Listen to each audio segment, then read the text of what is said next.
നമസ്കാരം. ടേസ്റ്റി വൈബ്സിൻ്റെ പുതുപുത്തൻ എപ്പിസോഡിലേക്ക് നിങ്ങൾക്ക് എല്ലാവർക്കും സ്വാഗതം. നമ്മുടെ കഴിഞ്ഞ എപ്പിസോഡുകളിൽ കുറച്ച് വ്യത്യസ്തമായിട്ടുള്ളൊരു എപ്പിസോഡാണ് ഇന്നത്തെ.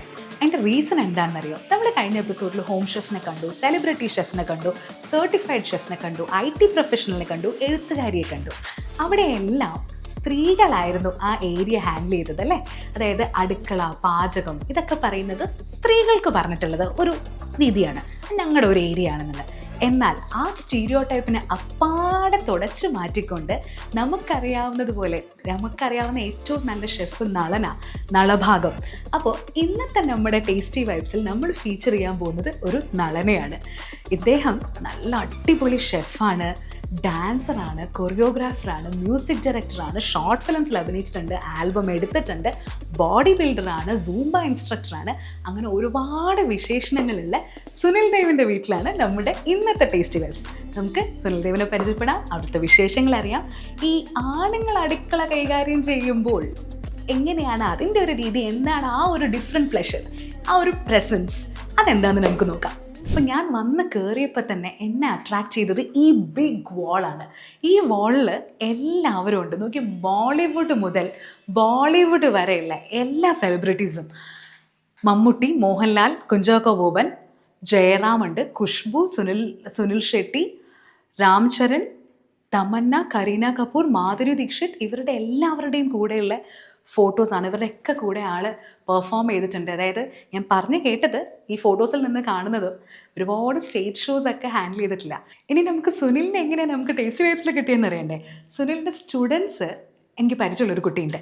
അപ്പോൾ ആ കുഞ്ഞു വാവയാണ് പറഞ്ഞത്, ഞങ്ങളുടെ സാറിനെ ഒന്ന് ഫീച്ചർ ചെയ്യണം കേട്ടോ, ഞങ്ങളുടെ സാറ് നല്ല അടിപൊളിയായിട്ട് കുക്ക് ചെയ്യും എന്ന് പറഞ്ഞു. അപ്പം ഞാൻ വിചാരിച്ചു, അങ്ങനെയാണെങ്കിൽ ഈ ഡാൻസറായ സാറ് കുക്ക് ചെയ്യുന്ന ഒരു എപ്പിസോഡ് നമുക്ക് നോക്കാം. ആളെ ഒന്ന് പരിചയപ്പെടണോ? പക്ഷേ ഇവിടെ വന്നു കഴിഞ്ഞപ്പോൾ എന്നെ ഞെട്ടിച്ച സംഭവമാണ് ഇതെല്ലാം. പക്ഷേ ഇതിൽ കൂടുതൽ സ്റ്റഫ് ആളുടെ അടുത്ത് ഉണ്ടെന്നാണ് ഞാൻ കേട്ടത്. നമുക്ക് ആളെ ഒന്ന് പരിചയപ്പെടാം. Hello, thank you. അപ്പോൾ ഇതാണ് താങ്കളുടെ ഭവനം. ഇവിടെ എല്ലാവരും ഉണ്ടല്ലോ, ഭക്തി നല്ലോണം ഉണ്ടല്ലേ? ഭക്തി ആവശ്യത്തിന്. ചന്ദനക്കുറി ഒക്കെ ഇട്ട് ഫ്രീക്ക് ലുക്കിൽ വിത്ത് ചന്ദനക്കുറി. ഇത് ഫ്രീക്ക് ലുക്കാണ്. ഇത് ഷാജി പാപ്പൻ അല്ലേ? ഷാജി പാപ്പൻ. അപ്പോൾ ഞാൻ ഇതൊക്കെ കണ്ടിങ്ങനെ ഞെട്ടിയിരിക്കുകയായിരുന്നു. ഞാൻ വിചാരിച്ചതിനേക്കാളും വലിയ സംഭവമാണ് താങ്കൾ എന്നാണ് ഞാൻ ഈ ഫോട്ടോസിൽ നിന്ന് മനസ്സിലാക്കുന്നത്. ഭക്ഷണം കൂടുതൽ നമ്മുടെ ഷോസിന്റെ ഫോട്ടോസുകളല്ലേ. എന്നാ വാ, നമുക്ക് നമ്മുടെ പ്രാക്ടീസ് റൂമിലേക്ക് പോവാം. ഓക്കെ, വാ. ഇതാണ് നിങ്ങളുടെ സ്റ്റുഡിയോ? സ്റ്റുഡിയോ എന്ന് പറഞ്ഞാൽ നമ്മളുടെ പ്രാക്ടീസ്, നമ്മള് പ്രോഗ്രാമിന് വേണ്ടി നമ്മൾ പ്രാക്ടീസ് ചെയ്യുന്നത് മൊത്തം നമ്മൾ ഇവിടെയാണ്. സൂംബ എവിടെയാണ് പഠിപ്പിക്കുന്നത്? സൂംബ ഇവിടെ. എൻ്റെ കുറച്ച് ഫ്രണ്ട്സ് ആളുടെ സൂംബ സ്റ്റുഡൻസാണ്. അപ്പോൾ അതുകൊണ്ട് എനിക്കറിയാം. അതായത് സുനിലിൻ്റെ സ്റ്റുഡൻസ് എന്ന് പറഞ്ഞു കഴിഞ്ഞാൽ 5 വയസ്സ് മുതൽ 50 വയസ്സ് വരെയുള്ള ആൾക്കാരെ സുനിൽ ഡാൻസ് പഠിപ്പിക്കും. അപ്പോൾ ഒന്ന് ആലോചിച്ച് നോക്കി, അത് ഇറസ്പെക്റ്റീവ് ഓഫ് ദി ജെൻഡറാണ്. പെൺകുട്ടികൾക്കും ആവാം, ആൺകുട്ടികൾക്കും ആവാം. 50 വയസ്സുള്ള പുരുഷന്മാരെയൊക്കെ ഡാൻസ് പഠിപ്പിക്കുക എന്ന് പറയുന്ന ചെറിയ ടാസ്കാണോ? പക്ഷേ പിള്ളേരായിട്ട് ഇൻട്രസ്റ്റിൽ വരുന്ന അവരല്ലേ ഇപ്പോൾ. പിള്ളേരെക്കാളും ഇൻട്രസ്റ്റഡ് ആയിട്ട് വരുന്നവരാ നമ്മുടെ ചേച്ചിമാര് വേണ്ടല്ലോ, അത് കേൾക്കട്ടെ.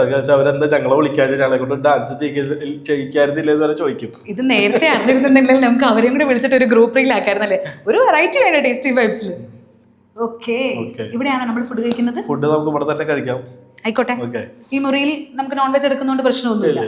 ഇല്ല, ഓക്കെ. അപ്പൊ നമുക്ക് ഇവിടെ തന്നെ കഴിക്കാം. പക്ഷെ എനിക്ക് വയ്യ, ഇത് കുറേ ഉണ്ടല്ലോ. എന്തൊക്കെയാ ഉണ്ടാക്കിയേക്കുന്നത് ഒന്ന് പറയോ? എന്താ പറയാ? ചിക്കൻ ലെഗ്, അത് ചെമ്മീൻ മാങ്ങ, ചെമ്മീനും മാങ്ങയും. ഓക്കെ, അത് പോർക്ക്. അടിപൊളി. പോർക്ക് എവിടെ നിന്ന് ഒപ്പിച്ചു? പോർക്ക് നമുക്ക് അജ്മാനിലും ദുബായിലൊക്കെ ഉണ്ടല്ലോ, അവിടെ പോയിട്ട്. ഇന്ന് ടേസ്റ്റി വൈബ്സിൽ ഞങ്ങൾക്ക് സ്പെഷ്യലായിട്ട് പോർക്ക്. എങ്ങനെയാ, ഞാനൊരു കാര്യം ചോദിക്കട്ടെ, കുട്ടികൾ ഒക്കെ വരുമ്പോഴത്തേക്ക് അവർക്കൊക്കെ ഫുഡ് ഉണ്ടാക്കി കൊടുക്കാറുണ്ടോ? ഈ കുട്ടികളുടെ ഫേവറേറ്റ് സർ ആയതിൻ്റെ രഹസ്യം എന്താ? പ്രത്യേകം പറയാറുണ്ട്, കുട്ടികൾ എന്ന് പറയുമ്പോൾ ഇദ്ദേഹത്തിൻ്റെ സ്റ്റുഡൻസ് കുഞ്ഞു കുട്ടികൾ മുതൽ വലിയ ആൻറ്റിമാർ വരെ ഉണ്ട്. അപ്പോൾ ഈ കുട്ടികളുടെ ഫേവറേറ്റ് ആയത് എങ്ങനെയാ? കുഞ്ഞുങ്ങളുടെ ഫേവറേറ്റ് ആവും എങ്ങനെയാ? ഭയങ്കര ചോദിച്ചാൽ എന്താ പറയാ, പിള്ളേര് നമ്മൾ ഭയങ്കര ക്ലോസ് ആണ് മൊത്തത്തില്. പിന്നെ അങ്ങനെ ഒരു ഇൻസ്റ്റിറ്റ്യൂഷൻ പോലെ ഒരു ഇതൊന്നുമില്ലല്ലോ. അവരുടെ ഫ്രീ ടൈമിൽ വരുന്നു. നമ്മൾ പിന്നെ അങ്ങനെ ഒരു സ്ഥാപനമായിട്ട് ഇവിടെ ക്ലാസ് ഒന്നും എടുക്കണില്ല. അവര് വഴക്ക് പറയാറുണ്ടോ? വഴക്ക് പറയലൊന്നുമില്ല, അങ്ങനെയൊന്നുമില്ല. പഠിപ്പിക്കുമ്പോ അങ്ങനെ അവരിങ്ങനെ ചിലപ്പോ അവരിങ്ങനെ ഇവിടെ നമ്മള് ക്ലാസ് പോലെ പോകണമെന്ന് പറയുന്നത് അവർക്ക് എന്തെങ്കിലും ആവശ്യത്തിന് വന്ന് പഠിച്ചു പോകണമെന്നുള്ളൂ. നമുക്ക് മെയിനായിട്ട് ക്ലാസ് ദുബായില് ഉണ്ട്. പിന്നെ ഇവിടെ തന്നെ ബുത്തിനയിൽ ഒരു ഇൻസ്റ്റിറ്റ്യൂഷനിൽ ക്ലാസ് ഉണ്ട്, റിതം എന്ന് പറഞ്ഞിട്ട്. ദുബായില് മുഹൈസിനാല് ട്യൂൺസ് മ്യൂസിക് എന്ന് പറഞ്ഞാൽ അവിടെ ഞാനിപ്പോ ഒരു 10 വർഷത്തോളമായിട്ട് അവിടെ ക്ലാസ് എടുക്കുന്നുണ്ട്. ഇവിടെ ഒരു 3-4 വർഷത്തോളമായിട്ട് ഇവിടെ ക്ലാസ് എടുക്കുന്നുണ്ട്. ദുബായിൽ വന്നിട്ട് എത്ര നാളായി? ഇപ്പോ 16 വർഷമായി ഏകദേശം. എങ്ങനെയാണ് ഡാൻസ് എന്ന് പറയുന്നത്? ഇപ്പോൾ ഞാൻ ചോദിക്കുകയാണ്, കുക്കിംഗ് ആണോ ഡാൻസ് ആണോ പാഷൻ എന്ന് വെച്ച് കഴിഞ്ഞാൽ എന്ത് പറയും? ഡാൻസ് തന്നെയാണ്. ഡാൻസ് തന്നെയാണ്. അപ്പൊ ഡാൻസിനോടുള്ള ഒരു ഇൻട്രസ്റ്റ്, ഡാൻസിലേക്ക് എങ്ങനെ ഇറങ്ങി? ഡാൻസ് ചെറുപ്പം തൊട്ടിട്ടേ നമുക്ക് ഇങ്ങനെ ഉണ്ട്. നമ്മൾക്ക് തൃശ്ശൂരല്ലേ, പൂരങ്ങളുടെ സ്ഥലമാണ്, പറയാനില്ലല്ലോ. അപ്പൊ ഓൾറെഡി നമുക്ക് തൃശ്ശൂർ പൂരം കേട്ട് വന്നിരിക്കുന്ന സീസണായ പൂരം, അമ്പലപ്പറമ്പ്, ഗാനമേളകള്, ബാൻഡ് സെറ്റ്, ശിങ്കാരി മേളം, ഇതിങ്ങനെ ചെറുപ്പം തൊട്ട് ഇങ്ങനെ ഇതിന്റെ പിന്നാലെ തന്നെയാണ് നമ്മള്. അപ്പൊ ഈ തുള്ളല് തക്കളുടെയൊക്കെ ബ്ലഡിലുണ്ട്. ഞങ്ങളുടെ ബ്ലഡില്, തൃശ്ശൂർക്കാരുടെ ബ്ലഡിൽ ഈ തുള്ളലുണ്ട്. പിന്നെ ഞാൻ കുറച്ച് ഡാൻസ് പഠിക്കുകയും കൂടി ചെയ്തു, ഇപ്പൊ ഡാൻസ് പഠിപ്പിക്കുന്നു. എങ്ങനെയാ അപ്പൊ സാറൊക്കെ പഠിപ്പിച്ചത്? എന്ന് പഠിച്ചു തുടങ്ങി? അത് ശരിക്ക് ഒരു ഇപ്പൊ ഒരു 22-23 കൊല്ലമായിട്ടുണ്ടാവും. 22-23 കൊല്ലമായിട്ട് പഠിപ്പിക്കുന്നുണ്ടോ? ഒരു 20 കൊല്ലമായിട്ട് നമ്മൾ പഠിപ്പിക്കുന്നുണ്ട്. ഒരു 23 കൊല്ലം മുമ്പോട്ട് നമ്മളിതുപോലെ ക്ലാസ്സിൽ സിറ്റി ഡ്രീംസ് എന്ന് പറഞ്ഞിട്ട് തൃശ്ശൂർ ഉണ്ടായിരുന്നു, കുറുക്കഞ്ചേരി എന്ന് പറയുന്ന സ്ഥലത്ത്. ഇവിടെ സിറ്റി ഡ്രീംസ് ഉണ്ടല്ലോ. അതെ, അതിന്റെ ഇവിടെ നമ്മൾ കണ്ടിന്യൂ ചെയ്തു. അതേ പേര് നമ്മളിവിടെ കണ്ടിന്യൂ ചെയ്യുന്നു. അപ്പൊ ഡാൻസ് ഏത് വയസ്സ് മുതലാണ് പഠിച്ചു തുടങ്ങിയത്? അതായത് പ്രൊഫഷണൽ ആയിട്ട് എനിക്ക് ഡാൻസർ ആവണം നമ്മളൊരു 10-17 വയസ്സ് ആ ടൈമൊക്കെ തൊട്ടിട്ടാണ് പ്രൊഫഷണലി പഠിച്ചു തുടങ്ങിയത്. പ്രോഗ്രാം ഷോസും കാര്യങ്ങളൊക്കെ ആയിട്ട് പോയി തുടങ്ങിയത്. അല്ല, ഈ ഡാൻസിൽ ഇൻട്രസ്റ്റ് ഉണ്ടെന്ന് പറഞ്ഞിട്ട് അത് തിരിച്ചറിഞ്ഞ് ഒരു ഡാൻസ് മാഷിന്റെ അടുത്ത് കൊണ്ടുവന്നാക്കിയതാരാ? ശരിക്കും പറഞ്ഞാൽ നമ്മുടെ ഒരു കൂട്ടുകാരനായിരുന്നു സതീഷ് എന്ന് പറഞ്ഞിട്ട്. അവരെന്നെ ബലമായിട്ട് പിടിച്ചു കൊണ്ടാക്കിയത് ക്ലാസ്സില്. ഞങ്ങൾക്ക് ഒരു സീസണിൽ തന്നെ പരിപാടിയാണ്. ഈ പൂരങ്ങളുടെ സീസൺ തുടങ്ങിയ സകല തൃശ്ശൂർ ജില്ലയിലെ എല്ലാ സ്ഥലത്തും നമ്മുടെ ഒരു ഫ്രണ്ട് ഉണ്ട്, മഹേഷ് ഏട്ടൻ. ഇങ്ങനെ ബൈക്കിന്റെ പേരിൽ കയറിയിരിക്കുക, ഓരോ സ്ഥലത്ത് ഗാനമേള ഇവിടെ അവിടെ ഇവിടെ പോവുക, തുള്ള, അറിയാലോ, തന്നെ പരിപാടി. അവിടെ കൊണ്ടാക്കിയതല്ലേ അവിടെ ടീമില്, സിറ്റി ഡ്രീംസ് പറഞ്ഞ സ്ഥലത്ത്. സിറ്റി ഡ്രീംസിൽ കൊണ്ടുവന്ന്. അപ്പൊ ശരിക്കും പറഞ്ഞ സിറ്റി ഡ്രീംസ് സുനിലിന്റെ മാഷിന്റെയാണ്. അതെ അതെ, മാഷ് തുടങ്ങിയത്. അവരുടെ നമ്മുടെ കുറച്ച് ഗ്രൂപ്പ് ഓഫ് ആൾക്കാരുണ്ടായിരുന്നു, അവര് ഒരുമിച്ച് തുടങ്ങിയതാണ്. അപ്പൊ ആ പേര് നമ്മൾ ഇവിടെ ഒരു നമ്മള് പിന്നെ ഞാൻ അതിന്റെ ഭാഗമായപ്പോൾ നമ്മളത് പിന്നെ ഒരു ടൈമിൽ നമ്മൾ തന്നെ അത് കൊണ്ടുപോകുന്ന ഹാൻഡിൽ ചെയ്യുന്ന ഇതൊക്കെ ഉണ്ടായിരുന്നു. കാരണം ഒരു ടൈമായപ്പോൾ ഓരോരുത്തർ അവരവരേതായിട്ട് മാറുമ്പോൾ, വേറെ ജോലികളൊക്കെ ആയിട്ട് മാറുമ്പോൾ പിന്നെ നമ്മൾ തന്നെ ആയിട്ട് കൊണ്ടു നടന്നു. നമുക്ക് ഡാൻസ്, നമ്മുടെ ആർട്ടിസ്റ്റിക് ആയിട്ടുള്ള ടാലന്റ് ഒരു പർട്ടിക്കുലർ സ്റ്റേജ് കഴിയുമ്പോഴത്തേക്കും നമ്മൾ പതുക്കെ കരിയർ എന്ന് പറഞ്ഞ് ഫോക്കസ് ചെയ്തു പോലും. പക്ഷെ ഒരു ചുരുക്കം കുറച്ച് പേരാണ് എൻ്റെ ഇൻട്രസ്റ്റ് തന്നെയാണ് എൻ്റെ കരിയർ എന്ന് പറഞ്ഞിട്ട് പാഷനെ കരിയർ ആക്കുന്നത്. ഞാനൊക്കെ പാഷൻ സൈഡ് ബൈ സൈഡ് ആയിട്ട് കൊണ്ടുപോകുന്ന ആളാണ്. എനിക്ക് ജോലി വേറെയാണ്, ഞാൻ പഠിച്ചത് വേറെയാണ്. ഇപ്പോൾ ആങ്കറിങ് ഒക്കെ, ഇത് ടേസ്റ്റി വൈബ്സ്, ന്യൂസ് റീഡിങ്, ഇതെല്ലാം എന്ന് പറഞ്ഞാൽ പാഷനാണ്. എൻ്റെ പാഷൻ തന്നെയാണ് എൻ്റെ കരിയർ എന്ന് തോന്നി ഡാൻസ് തന്നെ കരിയർ ആക്കി എടുത്തത് എപ്പോഴാണ്? ശരിക്കും പറഞ്ഞാൽ ആ ഒരു ഡിസിഷൻ എപ്പോഴായിരുന്നു? 2-3 കുറെ പ്രൊഫഷണൽ ചെയ്തിട്ടുള്ള ആളാണ് ഞാൻ. ശരിക്കും ഞാൻ സ്റ്റാർട്ട് ചെയ്യുന്നത്, ഞാൻ സ്വർണ്ണപ്പണിയായിരുന്നു. ഞങ്ങൾക്ക് വീട്ടിലൊക്കെ സ്വർണ്ണപ്പണി ഉണ്ടായിരുന്നു, ചെയിനിന്റെ വർക്കാറ്. ചെയിനൊക്കെ ഉണ്ടാക്കില്ലേ, തട്ടാമാരല്ല നമ്മള്, പക്ഷെ ചെയിനൊക്കെ ഉണ്ടാക്കുന്നത്. ഞങ്ങളുടെ ഏരിയ തൃശ്ശൂർ എന്ന് പറഞ്ഞിട്ടുണ്ടെങ്കിൽ വല്ലൂര്, അങ്ങോട്ട് ആ ഭാഗം ഫുള്ള് സ്വർണ്ണപ്പണിയുടെ ഏരിയ ആയിരുന്നു. അപ്പൊ അങ്ങനെ സ്വർണ്ണപ്പണി ആയിട്ടാണ് നമ്മൾ സ്റ്റാർട്ട് ചെയ്തത്. 5 വർഷത്തോളം സ്വർണ്ണപ്പണി ഉണ്ടായിരുന്നു. അത് കഴിഞ്ഞ അപ്പോൾ ഡാൻസ് ഉണ്ടായിരുന്നു കൂടെ. ഒരു ഗോൾഡ് കോയിൻ തന്നു കഴിഞ്ഞാൽ ഒരു ചെയിൻ ഉണ്ടാക്കി തരുമോ? അതിനിപ്പോ കുറെ മെഷീനും കാര്യങ്ങളൊക്കെ വേണ്ട, നാട്ടിൽ കൊണ്ടുപോയിട്ടായാലും മതി. അങ്ങനെയൊക്കെ പറ്റുമോ? അടിപൊളി, ഒരു ഗോൾഡ് കോയിൻ കൊണ്ടുവന്ന് തരാം. സ്ഥിരം കാണാത്തതായിട്ട് എനിക്ക് മറ്റേ സ്പെഷ്യൽ ആയിട്ട് ഒരു ചെയിൻ ഉണ്ടാക്കി തരണേ. അങ്ങനെയൊന്നും ഉണ്ടാക്കാൻ പറ്റും, സ്പെഷ്യൽ ആയിട്ട് ഉണ്ടാക്കാൻ പറ്റും. എന്ത് സാധനമാണ്, അങ്ങനെ ഒന്നും ഉണ്ടാക്കാൻ പറ്റില്ല. എന്നിട്ട് ബാക്കി പിന്നെ അത് കഴിഞ്ഞിട്ട് അപ്പോൾ ഡാൻസ് കൂടെ ഉണ്ട് നമ്മള് ആ സമയത്ത്. പിന്നെ അവിടുന്ന് നമ്മൾ ചേഞ്ച് ആക്കി, ICC ബാങ്ക്, HDFC ബാങ്കിന്റെ ഒക്കെ ലോൺസ് കളക്ഷൻ ഉണ്ടായിരുന്നു. അതിന് മുമ്പ് മറ്റേ കേരള BPL എന്ന് പറഞ്ഞിട്ട് വോഡഫോൺ മുമ്പത്തെ, അതിന്റെയൊക്കെ ഈ കിട്ടാത്ത പൈസ മേടിക്കുന്ന ഒരു പരിപാടി ഉണ്ട്. ഈ വർക്ക് ചെയ്തുകൊണ്ടിരിക്കുന്ന സമയത്താണ് ഞാൻ ഏഷ്യാനെറ്റിന്റെ ഫസ്റ്റ് ഡാൻസ് റിയാലിറ്റി ഷോ ഉണ്ട്, വോഡഫോൺ തകദീപ് എന്ന് പറഞ്ഞിട്ട്. അഖില, വിഷ്ണുപ്രിയ, അങ്ങനെ കുറെ ആർട്ടിസ്റ്റുകൾ വന്ന പരിപാടി. അതിൽ തൃശ്ശൂരിൽ നിന്ന് ഞാനായിട്ട് കണ്ടസ്റ്റന്റ്. വോഡഫോൺ തകദീപിന്റെ ഏഷ്യാനെറ്റിലെ പണ്ടത്തെ ഫസ്റ്റ് റിയാലിറ്റി ഷോ, 2007 അതിലെ കണ്ടസ്റ്റന്റ് ആയിരുന്നു റീമ കല്ലിംഗന്റെ ഒക്കെ ഒപ്പം. അതെ അതെ. ഓ ശരിക്കും വയ്യ. അതിപ്പോ ഇതിലേക്ക് കളക്ഷനിൽ വർക്ക് ചെയ്യുമ്പോഴായിരുന്നു. ഞാൻ അധികമൊന്നും പോയിട്ടില്ല, ഒരു ക്വാർട്ടർ ഫൈനൽ വരെയൊക്കെ പോയി, പിന്നെ ഔട്ടായി. പക്ഷെ ആ സമയത്ത് ഞാൻ വർക്ക് ചെയ്തോണ്ടിരിക്കുമ്പോ ഈ കളക്ഷൻ പരിപാടി ഉണ്ട്. ഈ കളക്ഷൻ എടുക്കാൻ മുമ്പ് ആൾക്കാർ നമ്മളറിയുന്ന ഒരു സമയം ഉണ്ടായിരുന്നു ആ ടൈമില്. പക്ഷെ അതിൽ ഔട്ടായിട്ട് പിന്നെ ഞാൻ ഏഷ്യാനെറ്റ് തന്നെ സജീവമായിട്ട് അന്ന് 2007 തൊട്ടിട്ട് ഐഡിയ സ്റ്റാർ സിംഗറിന്റെ ഫസ്റ്റ് സീസൺ 2007 അതിന്റെ ക്വാർട്ടർ ഫൈനൽ തൊട്ട് ഞാൻ ഇതിൽ ഔട്ടായി നേരെ പിന്നെ അതിൽ പോയത്. പിന്നെ അങ്ങനെ 2009-10 വരെ. അപ്പോൾ ശരിക്കും പറഞ്ഞാൽ ഇതിലുള്ള ഏറ്റവും കൂടുതൽ ആൾക്കാർ എന്നെ അതിലൊക്കെ അറിയുന്നുണ്ടായിരുന്നു ആ സമയത്ത്. ഈ അതിൽ അന്നത്തെ ബാക്ക്ഗ്രൗണ്ട് ഡാൻസേഴ്സ് എന്ന് പറഞ്ഞിട്ടുണ്ടെങ്കിൽ ഡാൻസ് മാത്രമല്ല കുറെ ആക്ടിവിറ്റീസ് ചെയ്തിരുന്നു. നമ്മളൊക്കെ പ്രത്യേകം കണ്ടസ്റ്റന്റ് പോലെ എടുത്തറിയുന്ന ഒരു സമയം ഉണ്ടായിരുന്നു. അപ്പോൾ അതിലും നമ്മളിതുപോലെ നന്നായിട്ട് അറിയായിരുന്നു ആ സമയത്ത്. പക്ഷെ ആ ടൈമൊക്കെ പിന്നെ ഞാൻ ബാങ്കിന്റെ പരിപാടിയൊക്കെ സ്റ്റോപ്പായി, ഫുള്ള് ഡാൻസിൽ മാത്രമായി. അതായത് ഞാൻ ഇവിടെ ഫസ്റ്റ് വരുന്ന ആശശരത്ത് മാഡത്തിന്റെ ഇൻസ്റ്റിറ്റ്യൂട്ടിലാണ്, കൈരളി കലാകേന്ദ്രത്തിലാണ്.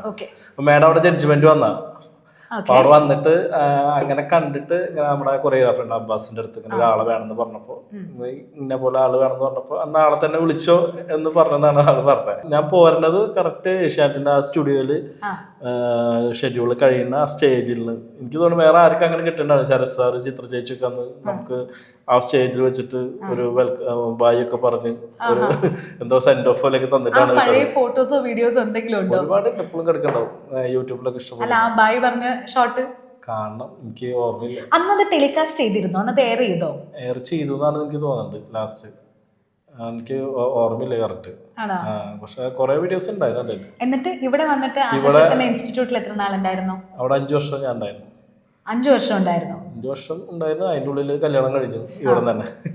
ഇവിടെ തന്നെ ഇവിടെ തന്നെയായിരുന്നു എൻഗേജ്മെന്റ് ഒക്കെ വെച്ചിട്ട് തന്നെയായിരുന്നു. ഇവിടെ തന്നെയായിരുന്നു എൻഗേജ്മെന്റ്, ഇവിടെ തന്നെയായിരുന്നു കല്യാണം നാട്ടിലായിരുന്നു. പക്ഷെ എൻഗേജ്മെന്റ് ഒക്കെ ഇവിടെ വെച്ചു. പെണ്ണ് അവള് ഇവിടെ തന്നെയാ പഠിച്ചതൊക്കെ. അപ്പൊ പിന്നെ എൻഗേജ്മെന്റ് ഒക്കെ ഇവിടെ വെച്ചിട്ട് ലവ് മാരേജ് ആയിട്ട് കൂട്ടി പിടിച്ച് കെട്ടിയതാണല്ലേ. അല്ലാണ്ട് പിന്നെ നമുക്ക് ആര് പെണ്ണ്? അതെന്താ ഇത്രയും വിശേഷ ആ കളക്ഷൻ ഏജന്റ്, പഴയ കളക്ഷൻ ഏജന്റ് ഒക്കെ കഴിഞ്ഞാൽ ഓക്കെ. എന്നിട്ട് ഭാര്യ ഇവിടെ ഉണ്ടോ? ഇവിടെ ഉണ്ട്. അത് പോട്ടെ, ഫുഡ് കഴിച്ചാലോ? ഫുഡ് കഴിച്ചോ? ചൂടാറിയിട്ടുണ്ടായിരിക്കും. അത് സാരല്ല, എനിക്ക് കഥ കേട്ടാൽ മതി. നമ്മൾ ടേസ്റ്റി വൈബ്സിൽ നമ്മൾ എപ്പോഴും ഫോക്കസ് ചെയ്യുന്നത് ആ ഒരു കാര്യത്തിൽ. കാരണം അപ്പാർട്ട് ഫ്രം ദി ഫുഡ് എന്ന് പറയുന്നത് നമുക്കൊരു മോഡറേറ്റർ, ഒരു മെറ്റഫർ മാത്രമാണ്. വിളമ്പിത്തുന്നു. മനസ്സിലേക്കുള്ള വഴി വായ വഴി വയറിൽ കൂടെയാണ് എന്നുള്ള തത്വം ഫോളോ ചെയ്തിട്ട് ഫുഡ് എന്നുള്ളത് മെറ്റഫർ. ഒരു മിനിറ്റ്, എൻ്റെ ശരീരവും എൻ്റെ ആമാശയത്തിൻ്റെ വലിപ്പവും തമ്മിൽ ഒരു കണക്ഷനും അതുകൊണ്ട് ഇത്ര ഇടരുത്, ഞാൻ കുറച്ചേ കഴിക്കുള്ളൂ. ബാക്കി കഥ ചോദിക്കാണ്ട്. ഓക്കെ, എന്നിട്ട് ഇവിടെ വന്നു ആശാശരത്തിന്റെ ഇൻസ്റ്റിറ്റ്യൂട്ടിൽ വർക്ക് ചെയ്യുന്നു. 2 വർഷം കഴിഞ്ഞപ്പോൾ എൻ്റെ കല്യാണമായി. ആര്യനെ അപ്പൊ എവിടെ വെച്ചാ കാണുന്നേ, പരിചയപ്പെടുന്നേ? ഡാൻസ് പഠിപ്പിക്കാൻ പോയതാണ് പ്രൈവറ്റ്ലി. പിന്നെ പറയണ്ടല്ലോ. അപ്പൊ ആര്യ സ്റ്റുഡന്റ് ആയിരുന്നു? യെസ്. ഓക്കെ. അല്ല, ഇത് ഫാമിലിയെ കുറിച്ച് പറഞ്ഞ ആര്യ. പിന്നെ ആരാളെ? ഒരു മോനുണ്ട്. മോന് എത്ര വയസ്സായി? 8ാം ക്ലാസ്സിലായി. ഓക്കെ. ഇനി ഫുഡിലേക്ക് വരാം. ഈ ഫുഡ് എന്നുള്ള കണക്ഷൻ എങ്ങനെയാണ് ഈ പാചകത്തിലേക്ക് വന്നത്? ചെയ്യായിരുന്നു. പക്ഷെ നമ്മൾ ശരിക്കും ഇതൊരു ഇതായത് കൊറോണ ടൈം വന്നപ്പോ ഒരു പണി ഇല്ലാണ്ടായല്ലോ. അപ്പൊ ചുമ്മാ ഞാൻ അങ്ങനെ കുക്ക് ചെയ്യാറുള്ളതല്ല. അപ്പൊ ഞാനിങ്ങനെ അന്ന് ചെറിയ വ്ളോഗൊക്കെ ഇങ്ങനെ ഫുഡ് വ്ളോഗ് ചെയ്യായിരുന്നു. അപ്പൊ അത് കണ്ടിട്ട് ഒരു ടീം ഓണത്തിന്റെ ടൈമിൽ സദ്യ ചോദിച്ചു. അപ്പൊ ഞാൻ അന്ന് ഒറ്റയ്ക്ക് തന്നെ ഒരു 100 പേർക്ക് ഹെൽപ്പ് ചെയ്തവരൊക്കെ. പക്ഷെ സദ്യ 100 പേർക്കുള്ള ഉണ്ടാക്കി. 100 പേർക്കുള്ള സദ്യ ഒറ്റയ്ക്ക് ഉണ്ടാക്കി. ഞാൻ ഒരു സംശയം ചോദിക്കാണ്ട്, ഞാൻ എൻ്റെ ചോറും ചെമ്മീൻ കറി ഇങ്ങനെ കുഴച്ച് വെച്ചിരിക്കുക. ചോദ്യങ്ങളാണെങ്കിൽ ഒരുപാടുണ്ട്, കാരണം കുറെ കഥകൾ പറയാനുണ്ട്. അപ്പൊ എനിക്ക് ഒരു കഥയിൽ നിന്ന് അടുത്ത ചോദ്യത്തിലേക്ക് വരാം. എനിക്കിത് കഴിക്കണമെന്നുകൊണ്ട് ചോദിക്കുന്നുണ്ട്. ഞാൻ ആദ്യം കഴിക്കണോ ചോദിക്കണോ? നല്ല ചെമ്മീനും മാങ്ങയിട്ട കറിയാണ്. ഞാൻ ആദ്യം ഒന്ന് കഴിച്ചു നോക്കട്ടെ. ആദ്യം ഭക്ഷണം പിന്നെ കഥ കേട്ടോ. ഇത് കഴിച്ചു കഴിഞ്ഞിട്ട് ഞാൻ ബാക്കി ചോദിക്കാം. അടിപൊളിയായിട്ടുണ്ട്. ഞാൻ എപ്പോഴും വിശ്വസിക്കുന്ന ഒരു കാര്യമുണ്ട്. അടുക്കള എന്ന് പറയുന്നത് പെണ്ണുങ്ങളുടെ രാജ്യം, അടുക്കള റാണി, പാചക റാണി, കുക്ക് ചെയ്യുക, ഭക്ഷണം വിളമ്പി കൊടുക്കുക, ഇതൊക്കെ ഒരു പെണ്ണുങ്ങളുടെ ഏരിയ ആണ് എന്ന് കൺസിഡർ ചെയ്യുന്ന ഒരു കാലത്താണ് നമ്മളിപ്പോഴും. പക്ഷേ നമുക്കറിയാവുന്ന ഏറ്റവും നല്ല ഷെഫ് നളനായിരുന്നു. ആ ഒരു സ്റ്റീരിയോ ടൈപ്പിനെ അപ്പാടെ തിരുത്തിക്കൊണ്ടാണ് ഇദ്ദേഹം ഇവിടെയുള്ളത്. അതായത് സുനിലാണ് ഈ വീട്ടിലെ അടുക്കള രാജാവ്.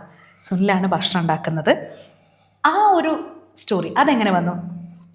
അതിൽ പ്രത്യേകിച്ചൊന്നും പറയാനില്ല. കാരണം അറിയാലോ, ഞാൻ കല്യാണം കഴിക്കുന്ന സമയത്ത് മൂപ്പർക്ക് മല്ലിപ്പൊടി ഏതോ മുളക് പൊടി ഏതോ തിരിച്ചറിയുന്ന ടൈമല്ല. ശരിക്കും ചോറ് തന്നെ കഴിക്കാറില്ല. ചോറൊക്കെ വല്ലപ്പോഴും കഴിക്കാറുള്ളൂ ആ ടൈമിൽ. ഇവരൊക്കെ ഈ പാസ്ത നൂഡിൽസ് ഒക്കെ കഴിക്കാറുണ്ട്. ഇവിടെ ബോൺ ആൻഡ് ബോട്ടപ്പ് ആയതുകൊണ്ട് നമുക്ക് നാടൻ എരിവ് തന്നെ അധികം കഴിക്കണമെന്നില്ല. ഞാൻ വന്ന് പതുക്കെ പതുക്കെ എന്റെ ടേസ്റ്റിലേക്ക് ഇവരെ കൊണ്ടുവരായിരുന്നു വേണമെങ്കിൽ പറയാം. ആ പോയിന്റ് എനിക്ക് ഭയങ്കര ഇഷ്ടപ്പെട്ടെ. മല്ലിപ്പൊടി ഏതാ മുളക് പൊടി ഏതാന്ന് എൻ്റെ ഭാര്യയ്ക്ക് അറിയില്ലായിരുന്നു. വേറെ നിവൃത്തി ഇല്ലാത്തതുകൊണ്ട് ഞാൻ തന്നെ കുക്ക് ചെയ്ത് തുടങ്ങിയതാണ്. ഇപ്പം അതൊരു പാഷനായിരുന്നു. ഈ എപ്പിസോഡ് കഴിയുമ്പോൾ ഞാൻ അങ്ങ് പോകും. ഭാര്യ ഇദ്ദേഹത്തിനെ വെറുതെ വിട്ടിട്ടുണ്ടെന്നുണ്ടെങ്കിൽ നാളെ ഇതുപോലെ വീണ്ടും അടിപൊളി ഭക്ഷണം ഉണ്ടാക്കാം. എന്നിട്ട് ഇല്ല, അതങ്ങനെ. പിന്നെ ഞാൻ കുക്കിംഗ് കുറച്ച് ഫാസ്റ്റ് ആയിട്ട് ചെയ്യും, പെട്ടെന്ന് കഴിയും. പിന്നെ വീട്ടിലെ പണി കുക്കിംഗ് മാത്രമല്ലല്ലോ, ബാക്കിയുള്ള പണികൾ ഇഷ്ടം പോലെ കിടക്കുന്ന അവർക്ക് ചെയ്യാം. അതും ഒരു പോയിന്റാ. കുക്കിംഗ് മാത്രമല്ലല്ലോ, വീട്ടിൽ എന്തോരം പണിയുണ്ട്. എനിക്കിഷ്ടം കുക്ക് ചെയ്യാൻ ആണെന്നുണ്ടെങ്കിൽ ഞാൻ കുക്ക് ചെയ്ത് ഹെൽപ്പ് ചെയ്യുന്നു. അല്ല, ഇത് കുക്ക് ചെയ്ത് ഹെൽപ്പ് കുക്കിംഗ് എൻ്റെ ഡിപ്പാർട്ട്മെന്റ് ആണ്. ശരിയാ. ഇപ്പൊ നമ്മള് കാലം ഒരുപാട് മാറിയിട്ട് ഹസ്ബൻഡും നന്നായിട്ട് ഹെൽപ്പ് ചെയ്യുന്നതാണ്. പക്ഷെ അടുക്കള കംപ്ലീറ്റ് ആയിട്ട് ഹസ്ബൻഡ് ഹാൻഡിൽ ചെയ്യുന്ന വീടുകളുണ്ടോ എന്ന് വെച്ച് കഴിഞ്ഞാൽ അത് സംശയമായിരിക്കും. അത് വളരെ റെയർ ആയിരിക്കും. ഇപ്പോൾ അവർക്ക് ഇഷ്ടമുള്ള ഒരു ഡിഷ്, അവർ നന്നായിട്ട് ചെയ്യുന്ന ഒരു ഡിഷ് ഉണ്ടാക്കി കൊടുക്കുന്നു. ഇല്ലെങ്കിൽ നമ്മൾ സ്പെഷ്യൽ റിക്വസ്റ്റിൽ ഇന്ന് എനിക്ക് ഉണ്ടാക്കാൻ വയ്യ, നിങ്ങൾ ഉണ്ടാക്കൂ എന്ന് പറയുന്നു. അല്ലെങ്കിൽ അച്ഛൻ എനിക്ക് ഇത് ഉണ്ടാക്കി തരുക, അച്ഛൻ ഈ കറി ഇഷ്ടമാണ് എന്ന് പറഞ്ഞ് ഉണ്ടാക്കുന്നത് കോമൺ ആണ്. പക്ഷേ ഞാൻ ഉണ്ടാക്കിക്കോളാം, നീ ബാക്കി പണികൾ എടുത്തു എന്ന് പറഞ്ഞിട്ട് അടുക്കള ആ ഏരിയ കംപ്ലീറ്റ് ആയിട്ട് അങ്ങ് എടുക്കുന്നത് അത്ര കോമൺ അല്ല. പക്ഷേ അതിനോട് ഞാൻ അപ്രിഷ്യേറ്റ് ചെയ്യുന്നു. നല്ല അസലായിട്ട് ഫുഡ് ഉണ്ടാക്കിയിട്ടുണ്ട്. എനിക്ക് കുറേ കാര്യങ്ങൾ പറയണമെന്നുണ്ട്, എന്നാൽ കഴിക്കണം എന്നുണ്ട്. ഇനി ഇവിടെ വന്നിട്ടുള്ള ലൈഫ് പറഞ്ഞേ. ഇവിടെ വന്നിട്ട് ഓക്കെ, 2005 ഞാൻ കൈരളിയിൽ നിന്ന് ഇറങ്ങി. പിന്നെ ഒരു ഇൻസ്റ്റിറ്റ്യൂഷനൊക്കെ ഉണ്ടായിരുന്നു, ഫ്യൂച്ചറിൽ ഉണ്ടായിരുന്നു. പിന്നെ സ്വന്തമായിട്ട് ഒരു ഇൻസ്റ്റിറ്റ്യൂഷൻ സിറ്റി ഡ്രീംസ് തന്നെയായിരുന്നു. അതിന് വേറെ പേരായിരുന്നു, പാർട്ണർഷിപ്പ് ആയിരുന്നു. അവിടെ ഉണ്ടായിരുന്നു. പിന്നെ ദുബായിലും ഉണ്ടായിരുന്നു. നമുക്ക് വേറെ അഭിനയം നടത്തി. പക്ഷെ ഭാഗ്യവശാൽ കൊറോണ വന്നതോട് കൂടിയിട്ട്, കൊറോണ വന്ന് എല്ലാവർക്കും പണി കിട്ടിയ കൂട്ടത്തിൽ നന്നായിട്ട് കിട്ടിയ എനിക്കും ബാധിച്ചു, നന്നായിട്ട് ബാധിച്ചു. അതെന്ന് പറഞ്ഞാൽ ശരിക്കും അതിൽ നമുക്ക് ഏടിക്കാൻ പറ്റില്ല എന്ന് വേണമെങ്കിൽ പറയാം. അമ്മാതിരി രീതിയിൽ ബാധിച്ചായിരുന്നു, കുറെ ബാധ്യതകളൊക്കെ ആയിട്ട്. ശരിക്കും പിന്നെ കൊറോണ ഏറ്റവും കൂടുതൽ ഹിറ്റ് ചെയ്തത് നമ്മളെപ്പോലെ ആർട്ടിസ്റ്റുകളെ തന്നെയാണ്. പക്ഷെ ഇപ്പൊ ഒരു ഇതൊന്നും എല്ലാം ഒക്കെ ആയി വന്നുകൊണ്ടിരിക്കുകയായിരുന്നു. നമുക്ക് ഇതൊക്കെ ഇപ്പൊ കണ്ടില്ലേ, ഇപ്പൊ പ്രതീക്ഷിക്കാത്ത സമയത്താണ് യുദ്ധം വന്ന് ഇപ്പൊ നമ്മളെ മാത്രമല്ല, ഓൾമോസ്റ്റ് എല്ലാവരും നന്നായിട്ട് ബാധിച്ചില്ല. ബിസിനസ്സിനും ജോലിയും എല്ലാം ബാധിച്ചിട്ടുണ്ട്. അപ്പൊ അത് നമ്മളെയും ബാധിക്കും. അപ്പൊ അതിന്റെ ഇടയിൽ കൂടെ ഇപ്പൊ മഴ, അപ്പൊ അതിന് ഇനിയിപ്പോ നമ്മൾ കയറും. പക്ഷെ വേറെ കാര്യമുണ്ട്, ഈ ഒരു കൺട്രി എന്ന് പറഞ്ഞു കഴിഞ്ഞാൽ നമുക്കൊന്നും പേടിക്കാനില്ല. കാരണം നമ്മളിവിടെ എന്ത് വന്നാലും, എത്ര പ്രതിസന്ധികൾ വന്നാലും, എന്തൊക്കെ ചാലഞ്ചസ് വന്നാലും നമ്മളിവിടെ സേഫാണ്. UAE ഈസ് ആ ഹോം. അതിൽ ഒരു സംശയമില്ല. അത് 100% ആണ്. കാരണം നമുക്ക് എവിടത്തേറ്റും നമ്മളാക്കിയ രാജ്യമാണല്ലോ UAE. ഡാൻസ് എന്നുള്ള ജേർണി ഇൻട്രസ്റ്റിൽ തുടങ്ങി, ഇന്നിപ്പോൾ കരിയറാണ്, പാഷനാണ്. ഒരുപാട് കുട്ടികളെ പഠിപ്പിക്കുന്നുണ്ട്. ബഡിങ് ആയിട്ടുള്ള ഒരു കുട്ടിക്ക്, ഒരു ഡാൻസറിനോട്, ഡാൻസ് പഠിക്കുന്ന ഒരു കുട്ടിക്ക് എന്താ ഒരു ഉപദേശമായിട്ട് കൊടുക്കാറില്ലേ? ഉപദേശം ഒന്നുമില്ല. നിങ്ങൾക്ക് പാഷനെ നമ്മൾ ഫോളോ ചെയ്യാതെ മാത്രമേ നമ്മൾ പറയുള്ളൂ. പ്രാക്ടീസ് ചെയ്യുക. പ്രാക്ടീസ് മേക്ക് പെർഫെക്റ്റ് എന്ന് പറഞ്ഞ പോലെ ഇപ്പൊ എല്ലാവരും റീൽസിന്റെ പിന്നാലെയാണ്. ഇപ്പൊ നമ്മളും ട്രെൻഡിന്റെ പിന്നാലെ പോയിക്കൊണ്ടിരിക്കുകയാണ്. കാരണം എല്ലാവർക്കും അത് 1 മിനിറ്റ് 1.5 മിനിറ്റ് പഴയപോലെ ഒരു ഫുൾ പെർഫോമൻസ് അല്ല, അതായത് റീൽസിന് വേണ്ടിയിട്ടാണ് മിക്കവരും ഡാൻസ് പഠിക്കുന്നത് തന്നെ. ഞാനൊരു പേഴ്സണൽ ചോദിച്ചു കഴിഞ്ഞാൽ ഉത്തരം പറയോ? റീൽസ് എടുക്കാൻ വേണ്ടി മാത്രം ഡാൻസ് പഠിപ്പിച്ചു തരുമോ? പിന്നെന്താ, ഇപ്പൊ കൂടുതലും അങ്ങനെയാണ് ചെയ്യുന്നത്. റീൽസ് എടുക്കാൻ വേണ്ടി, അതായത് ഒരു ഡാൻസ് ഫുള്ള് പഠിക്കണമെന്നുണ്ടെങ്കിൽ ഒരു 3 മിനിറ്റ് 5 മിനിറ്റ് ഒക്കെ വേണ്ടേ? കുട്ടികൾക്ക് നമ്മൾ ഒരുപാട് സ്റ്റേജ് കൊടുക്കാറുണ്ട് കേട്ടോ. ഒരുപാട് തന്നെ മറ്റുള്ള ഏത് ഇൻസ്റ്റിറ്റ്യൂഷനായിട്ടും നമ്മൾ ഒരുപാട് സെലിബ്രിറ്റി ഷോസ് തന്നെയാണ് നമ്മൾ കൊടുക്കാറ് നമ്മുടെ കുട്ടികൾക്ക്. അതുകൊണ്ട് നമ്മുടെ അടുത്ത് കുട്ടികളും അത്യാവശ്യം ഉണ്ടാവാറുണ്ട്, പോവാറില്ല നമ്മുടെ അടുത്ത് കുട്ടികൾ. ഒരുപാട് നമ്മൾ പെർഫോമൻസ്, നമുക്ക് പഠിച്ചാൽ മാത്രമല്ല, പെർഫോം ചെയ്യാനുള്ള ഒരു വേദി കൂടി കൊടുക്കണം. ഒരുപാട് സ്റ്റേജസ് അവർക്ക് നമുക്ക് നമ്മൾ ഇഷ്ടം പോലെ സ്റ്റേജസ് കൊടുക്കും. ഇവന്റ്സ് എങ്ങനെ എടുക്കാറുണ്ടോ? ഇവന്റ്സ് നമ്മൾ A to Z ഇവന്റ്സ് എടുക്കാറുണ്ട്. പക്ഷെ നമ്മൾ കൂടുതൽ ഫോക്കസ്ഡ് ഡാൻസ് ആയതുകൊണ്ട് ഡാൻസാണ് നമുക്ക് കൂടുതൽ. പക്ഷെ അതല്ലാണ്ട് നമ്മൾ ബർത്ത്ഡേ പാർട്ടി മുതൽ വെഡിങ് വരെയുള്ളത് ഷോസുകൾ എടുക്കാറുണ്ട്. നമ്മുടെ ഈ ഒരു ഡാൻസ് ജേർണിയിൽ ചാലഞ്ച് ആയിട്ട് തോന്നിയിട്ടുള്ള എന്താ? ചാലഞ്ച് ഇല്ലെങ്കിൽ ഒരു പ്രൊഫഷണലി ഒരു ചാലഞ്ച് ആയി തോന്നല്ലേ, വലിച്ച് താഴെ ഇടുന്ന അങ്ങനെ എന്തെങ്കിലും ഒരു സംഭവം? നമുക്ക് എന്ന് പറഞ്ഞാൽ ഡാൻസ് ഓരോ കാലത്തിന് ഓരോ ട്രെൻഡിലേക്ക് പോകും. ട്രെൻഡ് എന്ന് പറഞ്ഞാൽ അതിന്റെ സ്റ്റൈലും കാര്യങ്ങളൊക്കെ സ്റ്റൈൽ മാറുന്ന പറഞ്ഞിട്ടുണ്ടെങ്കിൽ പഴയ സ്റ്റൈല് പുതിയതാക്കിട്ട് വരുന്നതാണ് ശരിക്കും. ഇപ്പൊ നമ്മൾ പഴയതിനെ റീമിക്സ് ചെയ്ത് പുതിയതാക്കും. നമ്മളെ ഏറ്റവും പഴയ സ്റ്റൈലുകളുണ്ട്. ഇപ്പൊ break, locking, popping, hip hop അങ്ങനെ പറഞ്ഞ കുറെ ഒരുപാട് പഴയത് കിടക്കുന്ന സാധനങ്ങൾ വീണ്ടും പുതിയത് കുറെ കൂടി അതിന്റെ കുറച്ച് സ്റ്റൈലൊക്കെ മാറ്റി വേരിയേഷൻ ആയിട്ട് ഇപ്പൊ വീണ്ടും ഭയങ്കര ട്രെൻഡായിട്ട് വന്നു തുടങ്ങി. ഡാൻസ് പാടി ഇപ്പൊ ഒരു കോമ്പറ്റീഷൻ എന്ന് പറഞ്ഞു കഴിഞ്ഞാൽ ഡാൻസ് മാത്രം അറിയുന്നതുകൊണ്ട് കാര്യമില്ല, സർക്കസ് പഠിക്കണം. അതായത് ആക്രോബാറ്റിക്സിന് ഒരു 80% ആക്രോബാറ്റിക്സിന് ഇമ്പോർട്ടന്റ് ആയി തുടങ്ങി ഇപ്പോ. അതിനോട് അത്ര വലിയ മോശമെന്നല്ല പറയുന്നത്, അത് ചെയ്യണമെങ്കിൽ പെട്ടെന്ന് പറ്റൊന്നുമില്ല. നല്ല അത്രയും ഡെഡിക്കേഷൻ ഉള്ള കുട്ടികൾക്ക് മാത്രമേ, ആൾക്കാർക്ക് മാത്രമേ ചെയ്യാൻ പറ്റുള്ളൂ. പക്ഷെ ഡാൻസ് എന്ന് പറഞ്ഞാൽ അത് മാത്രമാക്കിയിട്ട് മാറിപ്പോയി. ഇപ്പൊ ഞാനിപ്പോ പൊതുവെ കോമ്പറ്റീഷന് പിള്ളേരെ വിടാറ് തന്നെയില്ല. കാരണം ഇവിടെ പൊതുവെ വരുന്ന കുട്ടികൾക്ക് അതിനോട് താല്പര്യമില്ലാത്തതുകൊണ്ട്. കാരണം പാരന്റ്സിനോട് പേടിയാണ്, വീണ കൈക്ക് വല്ലതും പറ്റൂ, കാലിന് വല്ലതും പറ്റും. പക്ഷെ ഒരുപാട് റിസ്ക് ഉള്ള പരിപാടിയാണ് അത് ആക്രോബാറ്റിക്സ് എന്ന് പറയുന്നത്. അത്രയും റിസ്ക് എടുത്തിട്ടാണ് നമ്മൾ ചെയ്യണം. അപ്പൊ ആ റിസ്ക് എടുക്കാൻ കുട്ടികളും പാരന്റ്സ് തയ്യാറാവുന്നിടത്തേ നമുക്ക് അതിന് അവരെ കൊണ്ട് ചെയ്യിക്കാൻ പറ്റുള്ളൂ. ഒരു കാര്യം ചോദിക്കട്ടെ, അതായത് കുട്ടികൾ ഡാൻസിനോട് ഇൻട്രസ്റ്റ് കാണിച്ച് കുട്ടികളായിട്ട് വരുന്നതാണോ, അതോ പേരൻസ് എൻ്റെ മക്കളെ ഡാൻസേഴ്സ് ആക്കണം എന്ന് പറഞ്ഞിട്ടാണോ വരുന്നത്, അതോ സ്റ്റുഡൻസിൽ മാക്സിമം ആൾക്കാർ ഇപ്പോൾ പേരൻസ് ആണ്? കാരണം 80% പാരന്റ്സ് കൊണ്ടുവരുന്നതാണ്.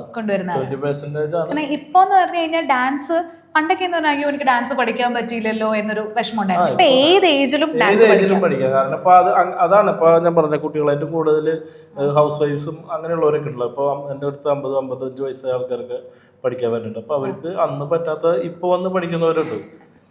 അവരൊക്കെ കൂടുതൽ റീൽസ് ചെയ്യാനോ അങ്ങനെയൊക്കെ വേണ്ടിയിട്ടാണ്. അത് അങ്ങനെ ഫിറ്റ്നസ് നമ്മൾ ഓൾറെഡി വേറെ നമ്മൾ ചെയ്യേണ്ടത് സുംബ, എറോബിക്സ്, യോഗ ഒക്കെ മിക്സ് ചെയ്തിട്ട് ഫ്യൂഷൻ വർക്കൗട്ട്സ് കാര്യങ്ങൾ നമ്മൾ ചെയ്ത് കൊടുക്കുന്നുണ്ട്.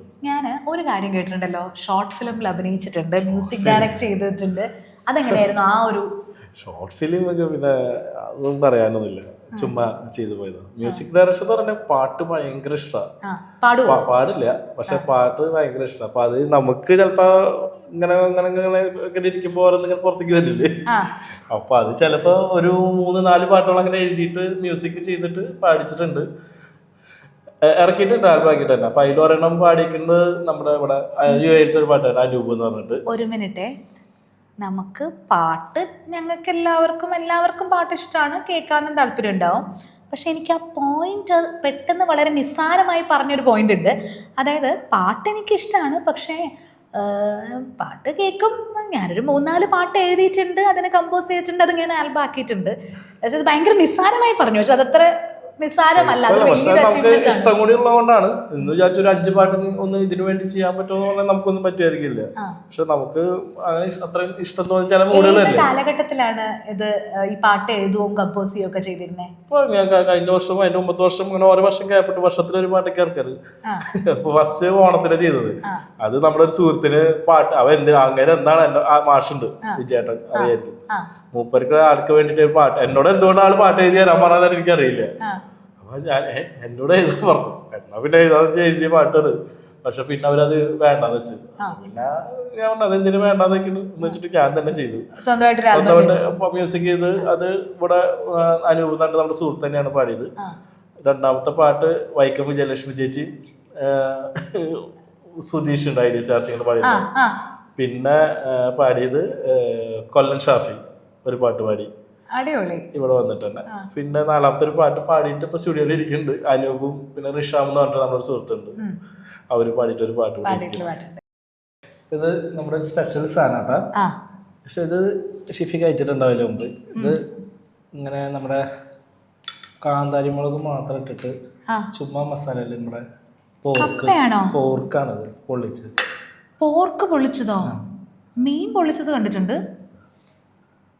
പോർക്ക് പക്ഷെ ചൂടൊക്കെ പോയി, ചൂടുണ്ടെങ്കിൽ നല്ല ടേസ്റ്റ് ഉണ്ടാവണം. സാരല്ല, കറിക്ക് ചൂട് പറഞ്ഞാലും കുഴപ്പമില്ല. എനിക്ക് നല്ല ചൂടുള്ള കുറേ ഇൻഫർമേഷൻസ് കിട്ടിയിട്ടുണ്ട്. ചൂടാക്കാൻ വേണമെങ്കിൽ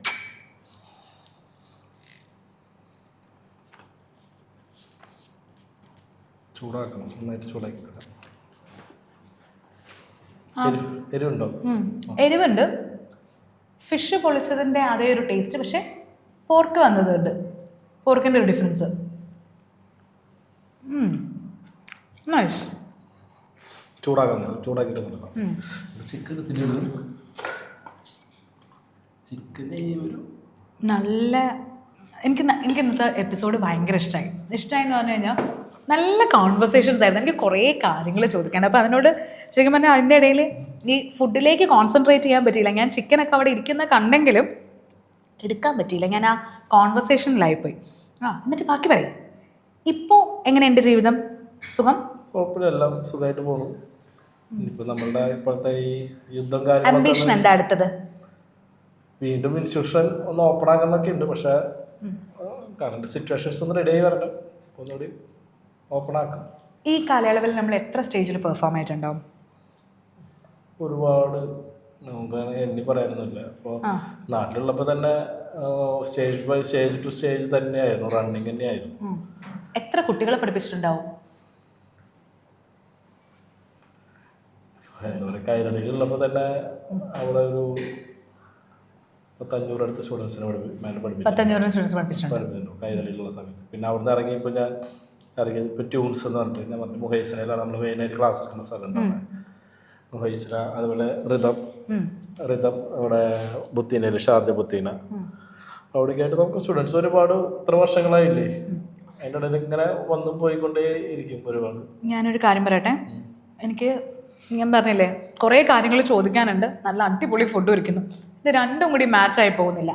ഞാൻ ഇതിൻ്റെ ബാക്കി വേറൊരു എപ്പിസോഡായിട്ട് വന്നിട്ട് കേട്ടോളാം. ഇപ്പം ഞാൻ ഈ ഫുഡൊന്ന് കഴിക്കട്ടെ കേട്ടോ. നല്ല കോൺവെർസേഷൻസ് ആയിരുന്നു. ഒരു മസ്റ്റ് വാച്ച് എപ്പിസോഡാണ്. നമ്മൾ പരിചയപ്പെടേണ്ട ഒരാൾ തന്നെയാണ്. Breaking the stereotypes. അടുക്കള പെണ്ണുങ്ങൾക്ക് മാത്രമല്ല ആണുങ്ങൾക്കും പറ്റും എന്ന് തെളിയിക്കുന്ന ആളാണ്. നല്ല അടിപൊളി ഫുഡായിരുന്നു, നല്ല ടേസ്റ്റ് ഉണ്ടായിരുന്നു. എങ്ങനെ ഉണ്ടായിരുന്നു ഇന്നത്തെ ഈ ഒരു എപ്പിസോഡ്? എങ്ങനെ ഈ നമ്മുടെ കോൺവെർസേഷൻ എന്ത് തോന്നി? അല്ല, കുറേ നാളായിട്ട് ബാക്ക് ടു സ്റ്റോറികളൊന്നും പറയാറില്ല. ബാക്ക് സ്റ്റോറികളൊന്നും പഴയ സ്റ്റോറികളൊക്കെ ഓർത്തെടുത്തപ്പോൾ അങ്ങനെ ഓർത്തെടുത്തപ്പോൾ ഒരു സുഖം, വിഷമമുണ്ട്. എന്താ മിസ് ചെയ്യുന്നേ? ആ ഒരു വിഷമം എന്തിനാ? ഞാൻ ശരിക്കും പറഞ്ഞാൽ ചൈൽഡ്ഹുഡിനേലും കൂടുതൽ ഞാൻ ഏറ്റവും കൂടുതൽ എൻജോയ് ചെയ്തിട്ടുള്ള കാലം എന്ന് പറയുന്നത് ഈ ഏഷ്യാനെറ്റിലെ ടൈമാണ്. അവിടുത്തെ ഒരുപാട് ഫ്രണ്ട്സും കൂടെ കളിച്ചവരും. അപ്പോൾ അത് നമുക്ക് ഈ എപ്പിസോഡ് ഒന്ന് റാപ്പ് ചെയ്യുമ്പോഴേ എനിക്ക് ഒരു ചെറിയ ഡാൻസ് റീലിനുള്ള സംഭവം പഠിപ്പിച്ചു തരും. പിന്നെന്താ, നമുക്കൊന്ന് പഠിപ്പിച്ചിട്ട് പോകുള്ളൂ. ആദ്യം ഞാൻ ഈ യജ്ഞം ഒന്ന് കഴിയട്ടെ, അത് കഴിഞ്ഞിട്ട് ചെറിയൊരു ഡാൻസ്. ഓക്കെ.